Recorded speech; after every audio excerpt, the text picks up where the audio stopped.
내용이 점점 갈수록 TP를 하고 그렇습니다. 이제 좀 스릴이 있는 이야기 같은 것도 이제 뒤에 가면은 조금 더 이제 가미가 되고 그럴 거라고 하는데요.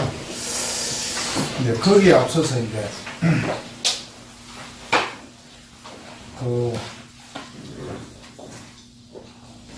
제가 이제 살고 있는 절은 조그만 하지만은 옛날에 또 근사한 절에도 주지를 했고 그렇기 때문에 그랬을 걸로 봅니다만 상자가 많습니다. 상자가 많아서 지금 현재 한 20여 명 이상이 되는데 근데 이제 이 내가 상자가 많다는 걸 자랑하려고 하는 게 아니고 며칠 전에 어디 근사한 아주 본사 대본사 대한민국의 본사 중에서도 아주 되게 부자 본사죠. 그런 경상도에 있는 제 주지스님이 볼 일이 있어 전화를 했어요. 글씨를 하나 써달라고. 그래서 그 사람 글씨를 잘 쓰는 사람인데 자기 뭘 하나 써달라고. 그래서 그 부탁을 어렵게 부탁을 하는데 안 들어줄 수도 없고 안 들어주는 게 아니라 고맙죠. 옛날에 그런 부탁도 다 받아보고 그랬으니까. 근데 그 서로 얘기하던 중에 이제 야, 니 본사 주지를 그 큰 절 주지하는데 상자가 몇천나 되노? 하나도 없다 그래. 근데 깜짝 놀라요. 아니 본사 주지라 되는 사람이 상자가 없다니 그게 말이 되나? 네. 우리 절에 스님 되려고 온 행자가 한 사람도 없다.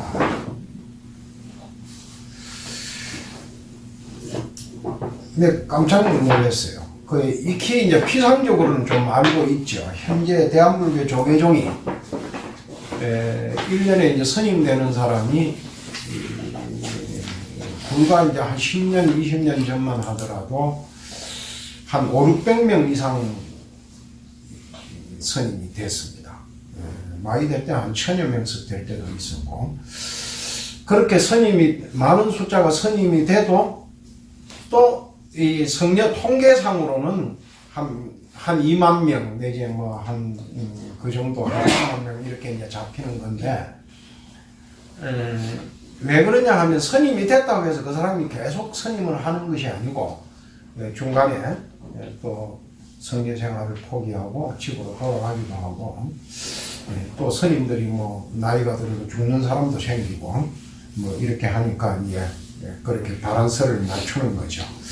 근데 지금은 점차 이제 그게 줄여서 200명이 됐니 100명이 되느니 이럴 때부터 이 길을 느꼈는데 지금 현재는 1년에 한 50명도 스님이 안 된다 이런 얘기를 해요. 그래서 그게 원인이 뭐냐, 이제 요즘 경제력이 높아지고 그러면서 그 인구 상하 제한 같은 것이 이루어지고 그러면서 한 집 하나 놓기 운동 이렇게 하고 그래. 지금 현재 성인이라고 해야 될까요? 출가할 수 있는 16개의 그 사람들 가운데서는 그 한 가정에 하나 있는 그 수준, 이렇다 보니까 스님 될 수 있는 여건이 어려워지지 않았느냐 이렇게 얘기하는 사람들도 있고 그래요. 근데 저는 전혀 다른 방향으로 생각합니다. 현재 이제 스님들이 안 되고 있는 것은 그 정보력의 빠른 정보력으로 인해서 사찰이 지금 현재 어떻게 운영되고 있고 어떤 시스템으로 돌아가고 있다고 하는 것을 옛날하고 달리 너무나 명백하게 잘 알고 있는 상황 속에서 젊은 사람들이 내 삶을 저기에 가서 한번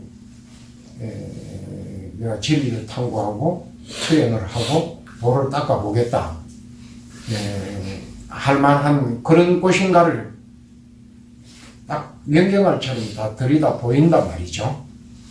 어두운 구석이 없는 거죠.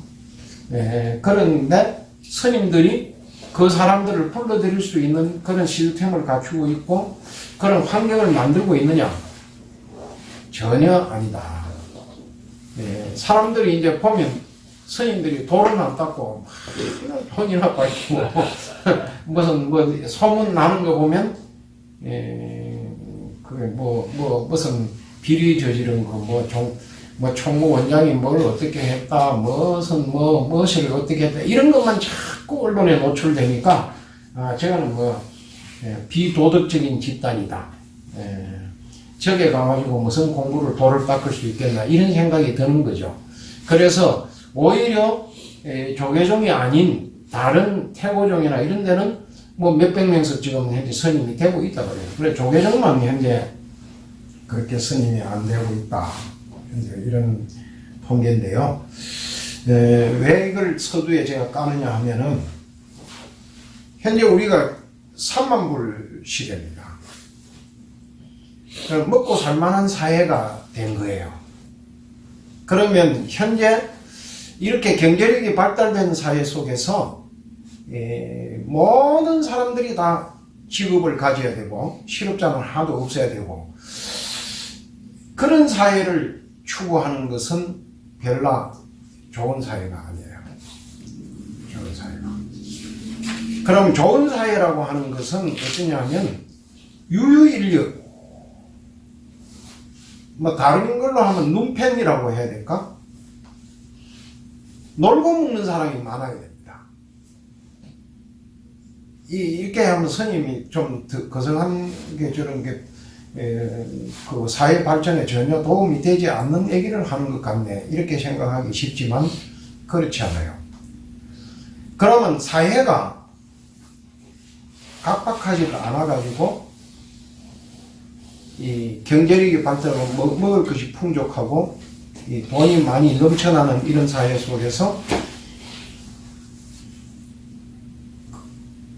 직업이 없이 놀고 먹는 사람을 포용할 수 있는 사회가 돼야 돼요. 포용할 수 있는 사회가. 이게 또 왜 제가 이런 얘기를 하느냐. 그 기원전이라고 하면은 이제 그러니까 서가모니가 태어나서 출가를 하고 또 공자가 태어나서 그 선비로서의 새로운 문화를 형성하고 또는 소크라테스가 태어나서 그 그리스의 새로운 철학을 형성하고 이러는 그 사회 속에서는 어떤 문화가 형성됐느냐? 모든 다 먹고 살기에 각박해진 것이 아니고 철기 문화가 발전하면서 이 농기구를 쇠로 만든 농기구로 밭을 갈고 수확을 하고 그렇게 하면서 사회 경제력이 굉장히 높은 수준으로 발전한 거예요. 그러면서 하면 모든 사람이 다 농토에 나가서 일을 하지 않아도 먹을 것이 넘쳐나. 그래서 그런 사람들이 사회적으로 포용이 되니까 안 먹고 놀면서 뭘 하느냐? 그리스에서는 소비스트들이 맨날 광장에 모여가지고 논쟁을 하는 거예요. 그 수백 년 동안 수많은 소비스트들이 논쟁을 한 결과 뭘 하나 만들어냈느냐? 소크라테스라는 사람 하나 만들어낸 거예요. 인류 문명이 그렇게 발전한 겁니다. 그리고 플라톤을 하나 만들어내고 아리스토텔레스를 만들어낸 겁니다. 그 밖에도 많은 사람이 만들어졌어요. 중국도 마찬가지예요. 중국도 책만 읽고 살 수 있는, 책만 있는 걸로도 살 수 있고, 누가 와서 선생님 저 좀 글 좀 가르쳐 주십시오. 그래야 그냥 글 좀 저도 한번 책이나 읽고 지내랍니다. 그래. 그렇게 해서 그런 사람들이 먹고 살 수 있는 사회가 된 거예요. 그처럼 인도라는 나라도 사문이라는 집단이 형성될 수 있었던 것은 먹을 것이 충분해져 가지고 그 많은 집단이 나가서 탁발을 해도 집집마다 먹을 걸 나눠줄 게 있는 거예요. 이게 여사롭게 생각할 일이 아닌 것이 부처님 경전에 보면 이미 부처님 집단이 그 부처님 선도하시고 나서 부처님을 추종하는 이제 제자들이 막 생기잖아요. 그러면 어느 부처님이 뭐 그 어느 성에 머문다 이러면 보통 몇천 명이 그 성에 머무는 거예요. 가령 조치원이다. 조치원이라는 도시에 인도 사회가 그 당시 고대 사회에서 지금 모양으로 뭐 서울 같은데 1000만 인구가 모여 산다 뭐 이런 게 아니잖아요. 그게 불과 한 몇만 명 이렇게 모이면 굉장히 거대한 도시가 형성되는 거죠. 근데 그 도시에 한 2, 3만 명 사는 도시에 매일같이 하루에 한 번씩 2, 3천 명의 선녀들이 나와서 집집마다 골목마다 돌아다니면 탁발을 한다고 생각해봐요. 그 음식을 그 사람들은 다 나눠줘야 되잖아요. 어쨌든 간에. 그 도시가 그 많은 수행자들을 먹이 살리는 거거든. 그게요. 그런 게 형성된 거예요. 그 사회에서. 그래서, 내가 이제 전화 온 그 본사 주제한테, 야, 네 사고를 좀 바꿔라. 어떻게 바꾸느냐. 그래서, 행자, 오라고 광고를 해라. 광고를 하는데 어떻게 하냐. 오마, 무슨 청소나 시키고, 무슨 부엌에서 밥이나 하라고 옛날에 행자는 그렇게 부리거든요. 근데 그렇게 하지 말고, 네 원하는 대로 놀고 싶으면 놀고, 뭐 책 보고 싶으면 책 보고, 네 마음대로 그냥 좋은 방 하나 주고, 그렇게 해서 용돈 주고, 그렇게 해봐라. 그러면, 그렇게 해서, 지금 노숙하는 것보다는, 그래, 저래 가고 밥도 먹여주고 좋은데, 노숙자가 얼마나 많으냐, 지금 현재. 그 사람이 왜 절에 안 오냐, 말이에요. 아니, 이게 제가 울릉섬에서 하는 소리가 아니에요. 그 노숙자는 도 못 닦습니까? 노숙자라고 하는 사람들도 다 도를 닦을 수 있는 사람이에요. 근데 절에 왜 안 오냐, 말이에요, 그 사람들이. 이게 스님들이 굉장히 반성해야 될 문제예요. 그게 너무 엄격한 규율 속에서 이게 살기가 깝깝하고 너무 이게 막 절에서 막 새벽같이 일어나락하고 막 이렇게 빡빡하게 하니까 이 주지 스님들 가운데서는 스님들이 빈둥거리는 걸 못 보는 거예요. 빈둥거리는 걸. 나만 하더라도 내가 20대, 30대 이럴 때 보면 그때부터 저는 20대, 30대부터 이 칼럼을 많이 썼어요.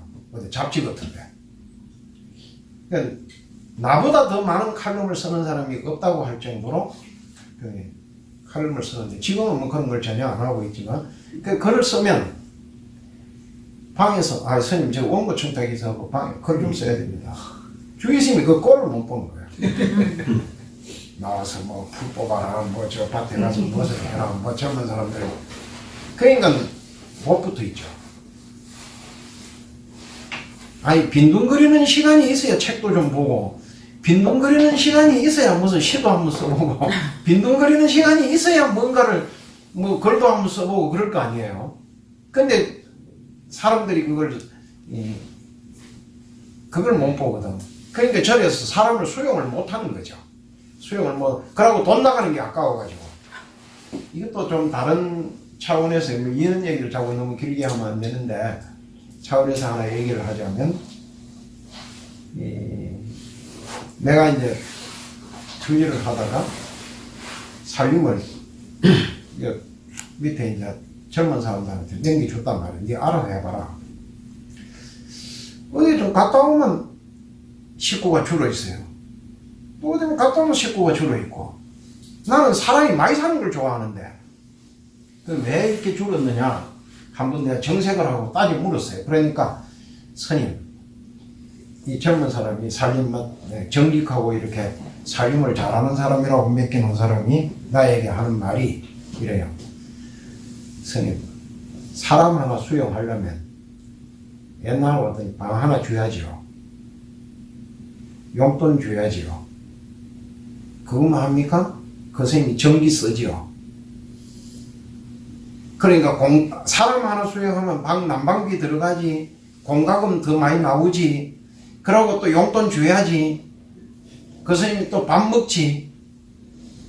그러면 최소한도 한 사람 앞에 2천만 원, 3천만 원이 들어간다 이거야. 그거 계산하면, 생각하면 한 사람 줄이는 것은 2천만 원, 3천만 원의 경비를 줄이는 거 아닙니까? 내가 딱 저놈한테 살림 뺏겠다는 절망하는 거고. 이거는 이게 사회에서 기업을 운영하는 논리지 사찰에서 사찰을 운영하는 논리가 아니죠. 예. 이게 남으면 2천만 원, 3천만 원도 쓸 수 있고, 너무 살 식구가 많고 돈이 좀 모자라면 또 1천만 원, 2천만 원도 쓸 수 있고, 이런 거 아니에요. 사람, 한 사람한테. 또 그건 모자라면 이제 1천만 원 이하로도 쓸 수 있고, 그렇게 사고를 해야 되는데, 그래서 사람이 많이 사는 게 좋다. 이렇게 생각해야 되는데, 그러고, 거성하면은, 아이고, 저 스님은 할 일도 없는데, 저런 스님 받아갖고 뭐합니까? 식구로. 이렇게 생각하는 거죠. 그런 것이 어느 날 사찰을 점점 더 수행하는 사람들의 숫자를 줄이는 그런 결과를 가져왔다. 그래 이제 하면서 오늘 여기 한번 45페이지 빈비사라 왕과의 만남 하는 대목인데요. 밑에 그 주석 달아놓은 거 그거부터 한번 읽어보도록 하겠습니다. 익히 아는 바와 같이 빈비사라 왕은 부처님과 매우 가까운 사이로 가장 큰 후원자였으며 가장 큰 영향력을 가진 제가 불자였다. 그의 도움이 아니었으면 초기 불교는 상당히 힘들었을 것이다. 처음 출가한 시다타는 상당 기간 수행의 구체적인 방법과 절차 같은 것을 몰라 헤매고 다녔던 모양이다. 그래서 상당한 영향력과 가르침이 뛰어나다고 하는 수행자들을 찾아다녔다고 한다. 그런 중에 마가다국을 지나가게 되었고 이미 가비라국의 시달타가 출가했다는 소문을 들어 알고 있었을 빈비사라 왕은 왕사성 안을 거니는 시다타를 보고 단박에 알아보았다. 이때 둘은 약속을 하였다고 한다. 도를 깨달은 뒤에 자기를 찾아줄 것과 그때는 자신도 부처님을 따르는 신도가 되겠다는 것을 참고로 두 사람의 나이는 동갑이었다고 한다. 이제 여기서 말하는 것처럼 빈비사라라고 하는 이 왕은 우선에 그 당시 인도사에서 제일 큰 나라입니다. 이게 마가타국이라고 하는 코살라국이라고 하는 나라가 또 있어요. 그것도 그 마가다국과 버금갈 정도로 큰 나라예요. 큰 나라이기는 한데 어쨌건 나중에 그 인도를 통일하는 아소카 왕이라는 왕이 이 빈비사라 왕의 후손입니다. 그러니까 이 마가다국이에요. 그게 나중에 인도를 통일했어요. 그게 중국 모양으로 오늘날 우리가 인도라고 하는 것이 하나의 통일된 국가의 개념을 가지게 된 것은 순전히 아소카 왕이라는 왕이 나와서 통일했기 때문에 그게 한 나라지. 그 전에는 언어도 지금도 인도는 막 수많은 언어, 인도 화폐 다 인도 여행해 보신 분들은 아실 거예요. 이렇게 보면 그 화폐를 가령 우리가 10,000원짜리다 이러면 10,000원, 무슨 말로 10,000원, 무슨 말로 10,000원, 한 20여 개, 30여 개의 언어로 이렇게 10,000원을 써놨다는 거 아니에요. 그럴 정도로 다양한 언어가 있고 이런 다양한 민족이 살고 있는 인도라고 하는 그 복잡한 사회를 하나의 통일된 국가의 개념으로 만든 것은 이제 아소카 왕인데, 그게 이제 이게 마가다 국에서 나왔다 이렇게 보시면 되겠어요. 그래 이 강대한 국가의 빈비사라 왕은 이게 이제 부처님하고 나이가 우선에 동갑인 거예요. 동갑이고 성향도 좀 비슷한 데가 있고 두 사람이 의기가 통합되는 그런 것이에요. 그래 이 꿈이 또 방대해. 이 사람이 마음도 굉장히 의진 사람이고 이런데 이 빈비사라 왕이 뭐냐 하면 나라 국력을 키워서 통일된 국가를 한번 만들어야 되겠다. 이 사람도 마음속에 전율순환이 되고 싶어하는 영웅심이 꽉 있었다고 봐야 되겠죠. 그런 중에 내가 그러면 국력을 키우기 위해서는 출중한 인재가 하나 필요한데 그 인재를 자기 밑으로 끌어들여야 되겠다 생각했는데 마침 자기 나라보다도 적은 나라의 출신인 실달타라고 하는 사람이 가비라국의 실달타가 그 자기 나라 안에 들어와서 그 왕성 앞을 이렇게 지나가는데 누가 위에 또 이래 서서 쳐다보니까 쓱 지나가는데 딱 범상하지 않게 생겼거든요. 자 생긴 사람이 탁 지나가니까 딱 저거 된 놈이구나.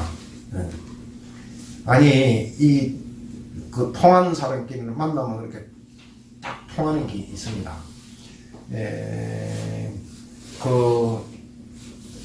내 전에 한번 얘기를 했는가 모르겠는데 제가 이제 가장 친한 도반이 종태라고 하는 스님이 있었어요.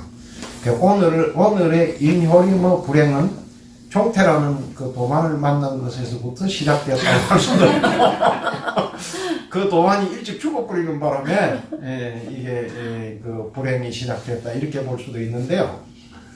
아니 내가 범무사라는 절에 이제 살고 있는데 어떤 스님이 하나 아주 재주가 있고 뛰어난 그런 스님이 나보다 한 2-3살 더 먹은 스님이 하나 있어요. 그 친하게 됐어요 나하고. 근데 이 스님이 뭐는 게 아니라 니하고 동갑 때는 종태라는 스님이 속같이 친동생이다.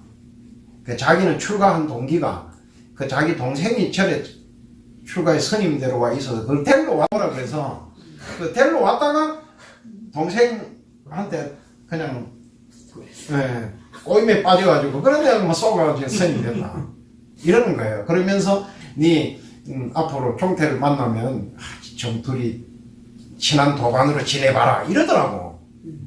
그래서 종태라는 사람이 어떻게 생긴 놈인가 하고 이제 머릿속에 이렇게 입력을 해놓고 있는데 해인사라는 절에 갔어요. 가가지고 또 있는데 아니 스님들이 휴식을 하는 공간으로 이런 방이 하나 있습니다. 그걸 지대방이라 그래요. 그 지대방에 또 있는데 누더기를 입고 딱 한 놈이 딱 들어오는 거예요. 문을 열고 싹 들어오는데 딱 내가 쳐다보니까 딱 보니까 야 이거 범상하지 않는데 저놈이 종태 모양이구나 딱 느낌이 오더라고. 그래서 그 형한테 어떻게 생겼다 이런 것도 얘기를 들었었거든요. 그래서 기호가 내가 울으면서 스님이 혹시 종태 아니요? 내가 이래야 그러니까 어떻게 처음 보는 스님이 어떻게 알아? 이랬더라고. 그래서 이제 서로 그래가지고 의기가 통합돼가지고 둘이 친하게 됐는데 그만 일찍 죽었죠. 참 나하고는 전혀 다른 성향의 스님이에요.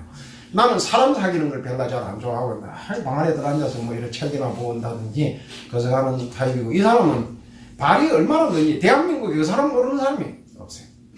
어떻게 발이 넓은지 그 발이 넓고 그리고 아주 그 사람들을 통솔하고 리더십이 있어가지고 굉장히 거성하는 사람인데 그래서 이 참 종단의 큰 지도자가 되겠다. 내가 늘 그렇게 나는 네가 큰 지도자가 되면 나는 늘 그림자처럼 따라다니면서 네가 부족한 부분은 내가 채워줄게.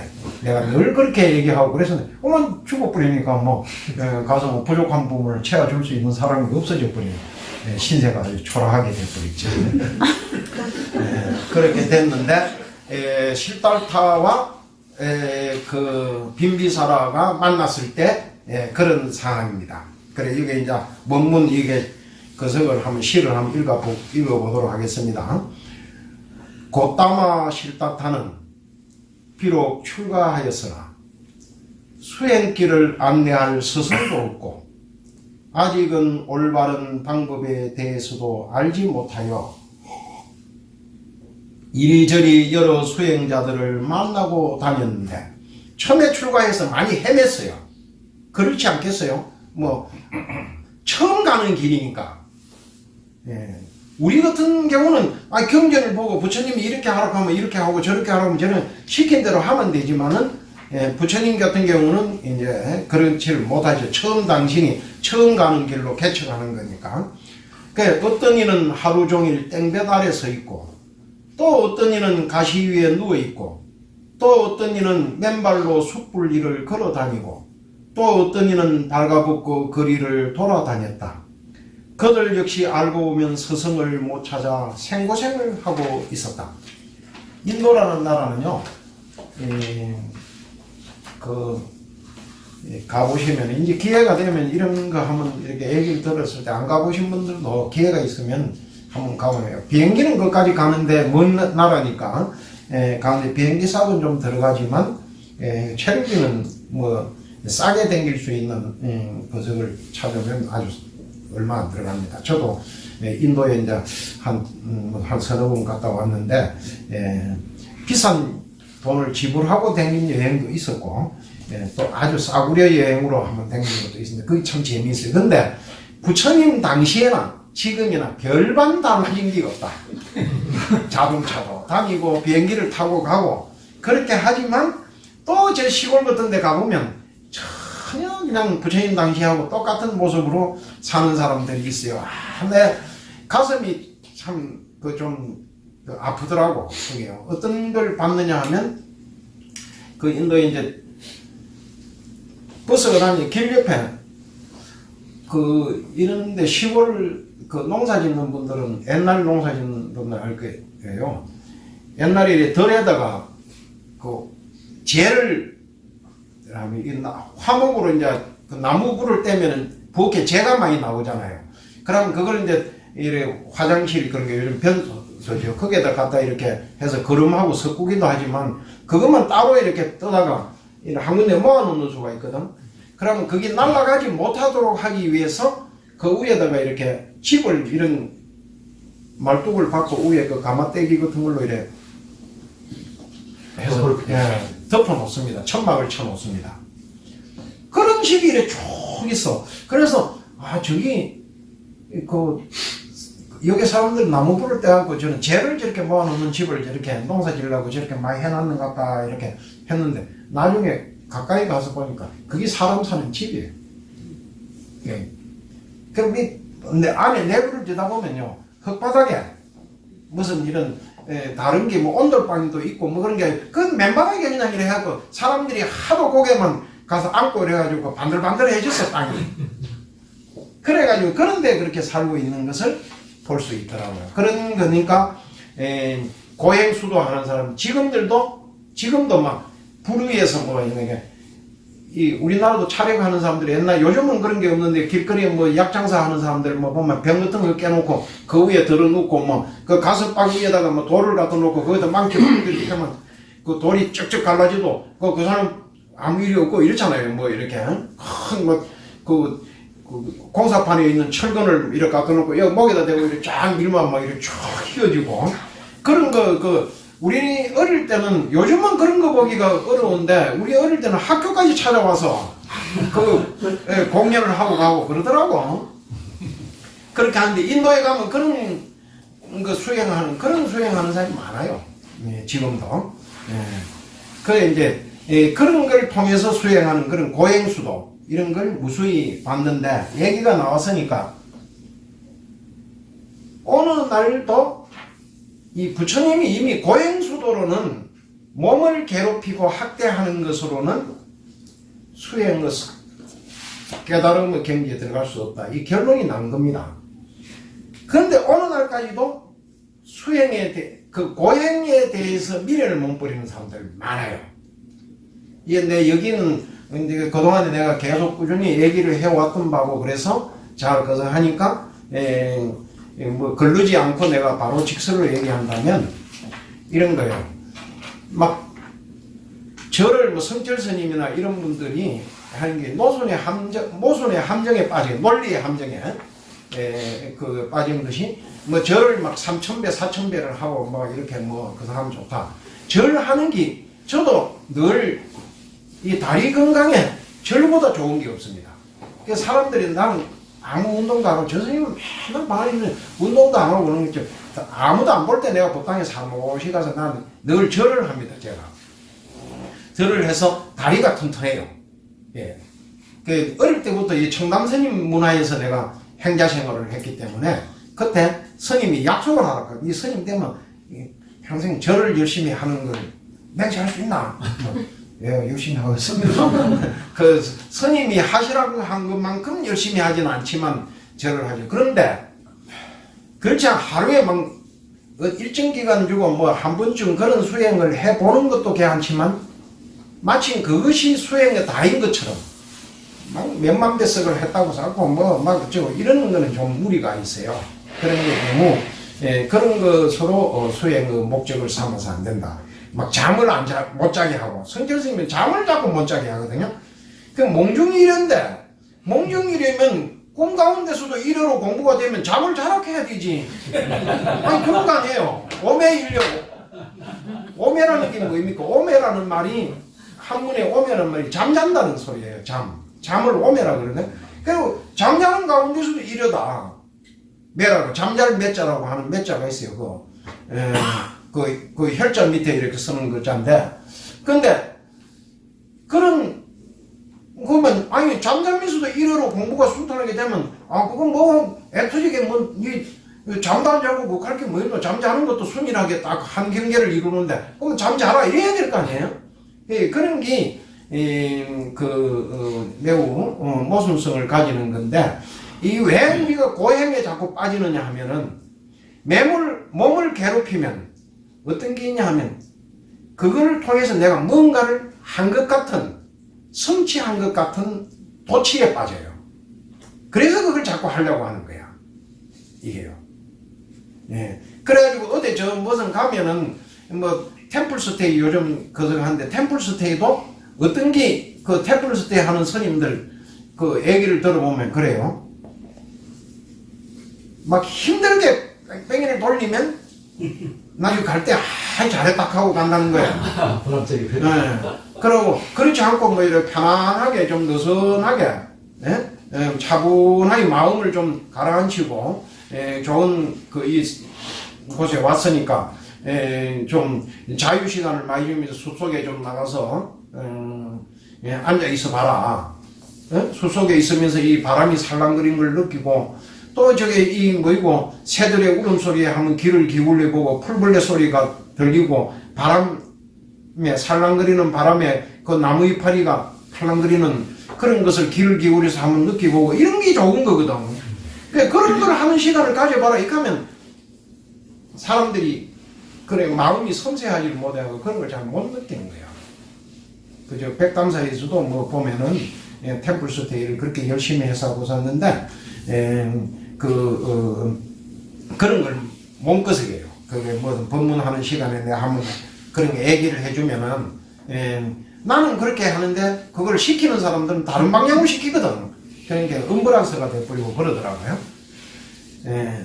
그런 어느 날 당시 16국 중에서도 가장 강대국인 마가다국의 수도 왕사성을 지나가게 되었는데 성 안의 사람들이 수행자 시달타를 보고 참 잘생겼다. 필히 위대한 성자이거나 앞으로 위대한 성자가 될 사람임이 분명하다 하며 웅성거리고 있는데 이 나라의 패기 넘치는 젊은 임금님 빈비사라도 지나가는 수행자 시달타를 보게 되었다. 급하게 수레를 몰고 수행자 시달타를 따라가서는 내 이미 소문을 들어 알고 있나니 그대는 진리를 찾아 길을 나선 가비라국의 태자 시달타. 대저 늙고 죽는 것은 누구나 그렇게 되는 것. 어찌 그것을 해결하겠다고 무모하게도 왕위를 버리고 이렇게 출가를 했단 말이오. 포기하라 이거예요. 이 가능성이 뭐 있는 것도 아니고 그거 어려운 거 그걸 무슨 그런 걸 자꾸 이렇게 도전해서 하려고 그러느냐 이러면서 말긴 거죠. 그러면서 나는 강대한 마가타국의 왕자 우리 손을 맞잡고 힘을 합쳐 천하를 통일합시다. 그때 둘이 힘을 합했으면 천하를 통일했을 거예요. 통일했지만 실달타는 뭐예요? 빈비사라의 쫄병이지 뭐 딴 거 있었어요. 그게 이제 아니 그 왕이 훌륭한 왕이 있으면 그 밑에 위대한 참모 왕 신하를 하나 얻으면 정말 그 춘추 전국 시대의 그 사마천이 선 사기에도 보면은 그게 참 위대한 그 신하 하나 얻는 천하를 패권을 지는 거잖아요. 그 이름 뭐고 그거 초나라입니까? 무슨 나라고 이 나라 이름 뭐냐? 거기에 그 관중이라고 하는 사람. 그 관중이라는 사람은 그 왕을 죽이려고 위왕인가 그 위나라 왕인가 그렇죠. 그 왕을 죽이려고 반대편에 섰다가 둘 형제간에 싸움이 일어났거든요. 왕위를 서로 뺏으려고 일어났을 때 활을 쏘아서 죽이려고 활을 쏘았던 사람이에요. 그런데 나중에 이름 뭐고 포수가라고 하는 그 관중의 제일 친한 친구죠. 그 친구로부터 소개를 받으면서 그러니까 그 나를 죽이려고 한 놈 아니야. 그러니까 그 포수가 그래요. 아니 폐하께서는 그 천하를 통일하고 싶습니까? 천하의 패권을 쥐고 싶습니까? 아닙니까? 패권을 쥐고 싶지. 그러면 나를 죽일 만한 능력을 가졌던 놈이라도 그놈이 내 밑으로 온다 하면 그 사람을 손을 잡아야지. 왜 그런 소리 하냐고. 그래서 그 관중화를 했어요. 그래서 그 간포 지교라고 그러잖아요. 그 포수가라는 사람과 관중이라는 사람의 서로 친구인데 그 친구에서도 보면은 관중은 포수가한테 별로 잘하는 게 별로 없어요. 근데 포수가는 늘 관중한테 배려를 하고 자기보다 나이도 적고 또 이 포수가는 자기 귀족 출신이거든. 돈도 많고 교육을 제대로 받은 사람인데 근데 그 관중은 가난한 집 출신이고 그래. 근데 늘 그걸 도와주고 그렇게 하고 나중에 위대한 재상으로 만들고 그 하는데 일조를 했죠. 그 친구라는 것은 이제 그런 건데 그 훌륭한 참모를 얻으면 통일을 하는 거거든. 그래서 아마 실달타가 빈비사라 밑으로 들어갔으면 아수카 왕이 통일하기 전에 그때 빈비사라가 통일을 했을 수도 있겠죠. 그런데 그리 가지 않고 이제 수행자로 가는 거죠. 누구나 말하기를 늙음의 일은 늙어서 죽음의 일은 또 죽음에 임해서 그때 조금 근심이나 하다가 말리를 어찌 해결해 보겠다고 나섰느냐고 하지만 나의 결심은 아무도 막을 수가 없습니다. 그게 이제 한두 마디 말로 포기하라 한다고 포기할 것 같으면 왕궁을 버리고 나오지를 않았죠. 이제 나는 아무도 가지 않는 이 길을 스스로 가는 사람, 기필코 생로병사를 해결하여 해탈을 이루고야 말겠습니다. 오 위대하신 뜻입니다. 누가 단신의 반석 같은 그 뜻을 꺾을 수가 있겠소. 실달타 부디 진리를 깨달으면 나도 제도해 주시오. 나는 영원히 당신을 존경하고 따르겠습니다. 이렇게 해서 두 사람이 만난 거예요. 만난 게. 그래 부처님은 참 복이 많아. 이렇게 그 당시 강대국의 왕이 이미 도를 깨닫기 전에부터 이미 확실한 자기 스폰서를 해줄 사람을 확보해 놓은 거잖아요. 그게 얼마나 복이 많습니까? 내가 전에 얘기를 했듯이 위대한 이 분들은 큰 업적을 남기는 분들은 어쨌든 성속을 만나고 그러니까 스님만 꼭 그런 게 아니고 그 세속에 있는 사람들도 반드시 위대한 스폰서를 만나더라. 이게 좀 얘기가 빛나는 것 같지만 간단하게 얘기하자면 우리나라의 박정희라는 사람이 실제 이 결혼을 3번이나 한 사람이에요. 그 유경수하고 하기 전에 이미 본처가 있고 본처 놔두고 또 한 번 결혼을 해서 이대 나온 여자하고 결혼을 해서 그래서 아들까지는 놓고 있는데 그 아들은 일찍 죽었죠. 그래서 본처한테서 나온 사람은 이름이 무엇이더라? 박무엇이라고 하는 그게 김종필이가 데리다가 키웠어요. 그걸. 그 김종필이는 그 말년에 그 인터뷰 하는데 유경수를 원망하는 것이 그 내용을 아는 사람들은 그 행간의 뜻을 아는 거죠. 그 박정희의 친딸을 자기가 데려다 키워줬는데 그 박재숙이든가 뭐 이름이 무엇인데 그걸 해서 지금도 살아 있습니다. 낙산사 가면 비치 호텔이라고 있죠. 거기 그 집에서 지금 운영하고 있는 게 권리는 낙산사 건데 경영을 이제 그저 하는 거죠. 근데 그 유경수하고 마지막에 결혼을 했다. 이미 박정희 그때 나이가 상당히 중년 나이가 됐는데 충청도 이 옥천이라고 하는 곳이지만 충청도 일대에서 가장 부잣집, 돈이 많은 부잣집 딸이 그것도 그 박정희 참되게 유경수의 아버지는 첩도 많았고 첩실의 자식들도 많았단 말이에요. 근데 유경수는 그런 게 아니고 정실에 완전 적통으로 그래서 오빠 위에 유인수라고 하는 오빠 하나 있고 그 딸이거든. 그런데 그 23살인가 먹은 그 처녀하고 어떻게 해서 결혼해? 이게 미스테리야. 미스테리야. 그런데 그 장모 되는 사람이 박정희를 어떻게 알아봤는지 어쩐지는 모르지만 그 알아봤다가 인연이 그래 됐다고 봐야 되죠. 유경수 죽고 나서도 계속 그래서 인터넷에 동영상도 떠돌아다니고 그랬는데 한때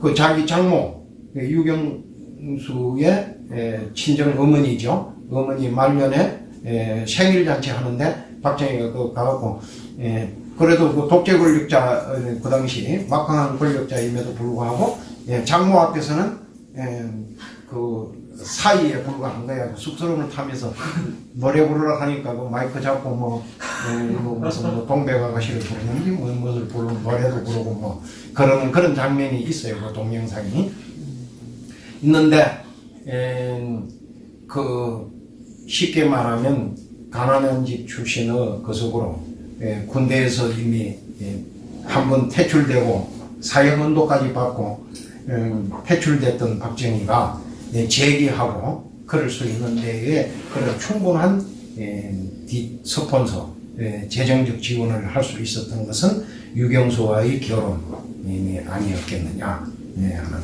지금 우리가 생각하는 것보다 훨씬 더 큰 재력을 가진 그 부자였다 하는 그런 겁니다. 그랬는데 그래서 하여튼 좋은 스폰서를 이미 이때 만났다 이런 뜻입니다. 여기 급하게 그냥 있죠. 이제 선인을 만남, 탐욕이나 그런 것이 다 소멸한 무소유 처정, 그런 경지에까지 간 알라라 깔라마. 이게 참고사항을 좀 설명하자면, 나는 이 책을 쓸 때 우리가 한문 경전에 나오는 이름으로 이게 등장인물이라든가 이런 걸 다 기재를 했는데, 이런 거 알라라 깔라마 이런 거는 이 출판사에서 이렇게 그 원음 인도 산스크리트 발음인지 뭐인지 그걸로 바꾼다고 그 사람들이 바꿔놓은 거예요. 이게 생각하는 것도 아니고 생각하지 않는 것도 아닌 그 정도의 경지에까지 간 선인 우따까라마 붓다, 수행자 시타타는 이들에게서 그것을 단 며칠내로 다 배우고 그러고는 더 높은 경지에까지 올라가 버렸지만 그것으로는 진정한 깨달음도 또 해탈도 아니라는 것을 알고 미련 없이 길을 떠났는데, 우리가 잠깐 또 설명을 좀 하긴 해야 돼요. 이게 안 할 수 없는데, 이게 이제 여간한 경지에 올라가지 않는 사람, 불교를 정말 제대로 잘 공부하지 않은 사람은 무소유처정 또는 뒤에 나오는 우달라 까마부따라는 사람이 경지에 도달했다는, 생각하는 것도 아니고 생각하지 않는 것도 아닌 경지, 그런 경지는 어떤 것이고, 그거는 왜 불교에서 지향하는 깨달음의 경지와 어떤 차이가 있는 건가, 이런 것을 섬세하게 잘 판단하지 못한다고 보면요. 그래서 이거는 뭐냐 하면은, 이 사람들은, 이 두 사람은 어떤 사람이냐 하면 알랄라 깔라마 또는 우따까라 마푸따, 이런 사람은 뭐냐면 선정주의자입니다. 선정주의자. 불교는, 부처님은 고행주의자도 아니지만 그렇다고 해서 선정주의자도 아니야. 그러면 뭐냐? 선정도 하나의 수단에 불과한 거예요. 선정을 통해서, 나는 선정해가지고 아무 생각도 없는 무념무상에 들어가서 고요하게 마음을 딱 갖고 있다, 이걸 추구하는 그런 경지를 탐내고 그런 경지에 도달하기 위해서 선을 하는 게 아니라는 거죠. 그럼 뭐냐? 정말 불교와 지향하려는 이 서가모니가 처음부터 가지고 있었던, 어떻게 하면 우리가 생사를 극복할 수 있는가? 생사를. 이게 참, 이게 우리가 이런 것도 다른 타종교하고 비교해서 뭐 하지만은, 뭐 신의 계시를 받았다든지 신의 어떤 도움을 받아가지고, 그래 니 그러니까 애터져 공부할 게 뭐 있노? 저 천당으로 와라. 그럼 그거는 죽음도 없고 생사도 없는 대다, 이런 게 아니란 말이에요. 이게 순수한 자기의 체험을 통해서 터득해야 되는 거거든. 생사가 없는 경기를, 그걸 터득해야 되는 것이지, 무슨 해가지고 갑자기, 아니 우리가 명칭부터도 서가모니다 이런 거는 성자다 이 소리잖아요. 성자, 석치성을 가진 성자, 시달타. 원래 이분의 이름은 여기 나오는데, 이것도 우리가 이제 한문으로 하면 다실자, 도달할 달자, 그 시달타 이렇게 쓰는 건데, 그래서 우리는 발음이 그냥 여기 써놓은 거대로 안 하고 시달타 이렇게 하는데, 여기는 보니까 시달 어떻게 이렇게 그렇게 나가네 보니까요. 그런데 이게 이름이에요. 고타마 시타타거든요. 고타마가 성이에요. 그러면 서가모니 할 때 석이라 하는 거 샤카모니거든. 샤카모니. 그 샷 하는 걸 갖다가 석으로 이렇게 하는 건데, 그건 뭐냐? 그거는 자기 부족의 성이다, 이런 뜻이죠. 이제 무슨 뭐냐 하면, 이런 걸로 보면 돼요. 내가 임효림이죠. 그럼 고타마라는 뜻이에요. 임은 성이니까. 그 효림은 실타타라는 뜻이고. 그러면 샤카모닉 하는 거는 뭐냐? 이거는 우리는 한결에 대한민국 사람이잖아요. 내가요. 우리는 이 단일 민족이니까 그렇지만은 그 부족이 많은 나라에서는 너는 누구야 하면 이름은 아무개고, 그럼 너는 무슨 족이야? 조선족이야? 만주족이야? 너는 묘족이야? 이런 게 우리는 안 따지고 중국에 가면 그 굉장히 중요한 문제가 되거든요. 그래서 조선족 성자 이런 뜻이에요. 샤카무닉 하는 거는. 그러니까 우리나라 사람은 그걸 잘 못 이해하죠. 그거는 왜냐면 우리는 그런 걸 안 따지고 다 한 단일 민족이니까. 그런데 인도에서는 그런 것으로 돼 있어요. 돼 있는데, 그래 왜 그러냐면 예수 같은 경우는 그리스도다. 뭐라 하노? 예, 그리스도. 이런 무슨 그게 내 기독교인이 아니니까 잘 모르지만 이게 뭐냐면 그렇게 쓰는 이름 자체가 뭐냐 기름을 부은 자 이런 뜻이고 기름을 부은 자 그 나라 풍습에는 신업 은총을 입었다 신업으로부터 선택받은 사람 이런 사람은 뭐냐 그 사람에게 기름을 부어주는 거예요 머리에다가 그래서 그 이름 뭐고 그 야곱이라고 하는 사람이가 무슨 그래서 하는데 앞에 그 자기 그한테 그걸 세례를 받았거든 기름 세례를 받은 거예요. 그래 기름 세례를 받은 사람 뭐 이런 뜻의 이름인 거예요. 그래서 이게 서가모니 그 실달타 이카는 이런 거하고는 전혀 다른 의미다. 그래서 선택받은 사람 또는 무슨 그 계시를 받은 사람 이런 게 아니란 말이에요. 예수는 40일 동안 나가서 그 황야에 나가서 그도 한번 기도를 하거든요. 그래 그때 깨달음을 받은 게 아니고 그때 거기서 깨달음을 얻은 것이 아니고 뭐예요? 하나님으로부터 계시를 받은 거란 말이에요. 계시 그런 게 차이가 있어요. 계시를. 근데 이거는 그 불교는 철저하게 계시를 받는다. 뭐 이런 뜻인데 참 이렇게 깨달음을 얻는 것이다 이런 것인데 그래서 선정주의자가 선정의 어떤 높은 경지를 탐하는 것이 아니라 그 선정을 통하여 깨달음을 얻고자 하는 것이다 그런 겁니다. 그 나중에 이제 뒤에 가면 그 깨달음의 내용이 이 깨달음에 대해서 나와요. 나중에 그때가 설명하기로 하고 그것을 합니다.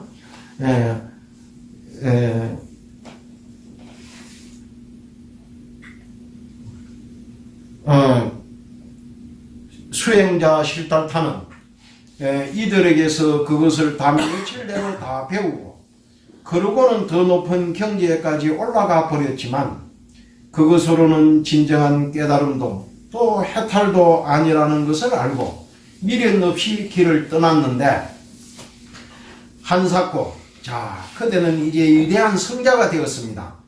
이제 거대한 교단을 만들어 사람들을 끌어모아 봅시다 하고 붙들며 사정하였다.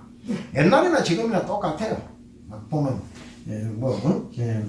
조금만 그석한상 싶으면 누가 와가지고 아이고 이렇게 크게 막 해가지고 교단을 만들고 사이비 노릇이나 하라 이런 유혹하는 사람이 많게 되죠. 이제 아니죠. 이것은 내가 만족하는 경지가 아니요 완전한 깨달음 그것을 찾아 나는 다시 길을 떠나가야만 합니다. 선정에 들어가 있을 때는 번뇌도 없고 열반이나 해탈을 이룬 듯이 보이지만 그래도 아직 미세한 번뇌는 남아있어 이런 것으로는 어찌 완전한 해탈이라고 하리요. 선인이 붙드는 옷소매를 뿌리치고 구경의 깨달음을 찾아 외롭고도 고독한 길을 다시 떠났다. 여기까지 이제 마저 읽고 끝내겠습니다. 고행 6년 완전한 해탈 온전한 깨달음 모든 번뇌의 소멸 그것이 내가 가고자 하는 길 그러나 아무도 가르쳐줄 스승이 없다. 이제 나는 무소의 뿔처럼 혼자서 가야 한다. 스스로 길을 발견하고 스스로 깨달음을 얻어야 한다. 아무리 어려운 고행이라고 해도 그 누구도 이기지 못한 극심한 고통이라 해도 지독한 고독이 뼛속을 파고 들어도 나는 결단코 이루어야 말이라. 해탈의 경지를 보살 실달타는 실로 견디기 어려운 고행을 시작하였다. 참을 수 있는 데까지 호흡도 참아보자.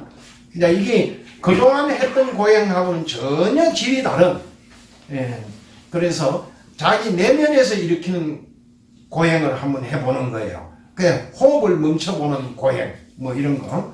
귀 속에서 태풍이 부는 듯 커다란 소리가 일어나고 심장이 파열될 듯이 온몸으로 열기가 퍼져나갔다. 몇 날 며칠이고 물 같은 것을 안 먹고 견디는 데까지 견뎌보자. 배고픈 것도 얼마만큼 참고 견디는지 굶어보자. 어느 때는 맛이 하나를 먹고 하루를 지내고 쌀알이나 보리알 하나를 먹고 지내기도 하니 몸은 마른 나무같이 되었고 목욕도 하지 않고 머리나 수염을 깎지도 않아. 머리 위에 새들이 둥지를 틀고 어깨에 풀이 싹을 틔웠다. 마을 아이들은 죽은 사람인가 하고 코나 입에 꼬챙이를 찔러 보기도 하였다. 그렇게 세월은 꿈같이 흘러 고행 수도는 6년이 지나갔다. 이제 6년 동안이나 이런 수행을 했어요. 그러니까 참 오래도 했어. 아주 헤매고 별나 소득 없는 수행, 아주 소득이 없었다고는 할 수 없지만 실패를 거듭하는 이런 수행도 해보고 저런 수행도, 단식도 해보고 막 금식도 해보고 뭐 쌀을 하나만 먹고 하루를 견디고 뭐 이런. 그러니까 우리도 내가 전에 한번 이런 경전의 내용을 읽어보고 한번 내 호흡을, 아니 이 젊은 혈기가 있을 때 그때 문득 생각이 들, 아, 자탈인망을 하려면 숨을 안 쉬면 자탈인망이 되는 거 아니냐. 그 내가 한번 스스로 물속에 들어가서 뭐 하는 게 아니라 뭐 앉아서 한번 호흡을 참아볼 때까지 한번 참아보자. 참아보자. 이런 우리는 그러면 진짜 몸에 열이 나요. 열이 나고 이렇게 얼굴이 붉어지고 막 거석이 하고 그래 하는데 그거 한 몇 번 해보니까 아, 이거 안 해야 되겠구나. 힘들어서 하는 그런 걸 느끼기도 하고 그랬는데, 그래 이제 이런 수행을 통해서 하는데,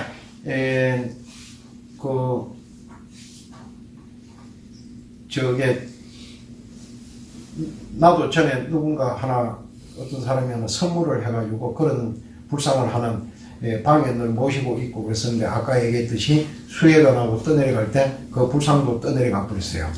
도행상 이렇게 바짝 마른, 그래가지고 뭐 살이 이 배가 이 등짝에 쫙 붙어 있고 막 갈비뼈가 쫙 드러난, 그건 어디 보셨죠 그런 거? 네. 우리나라에는 그런 불상을 역대로 만드는 불상이 없었는데, 최근에 이제 동남아 같은데 이런 데 하고 교류가 깊어지면서 그쪽에 가면은 그 부처님 고행상 그런 게 많아요.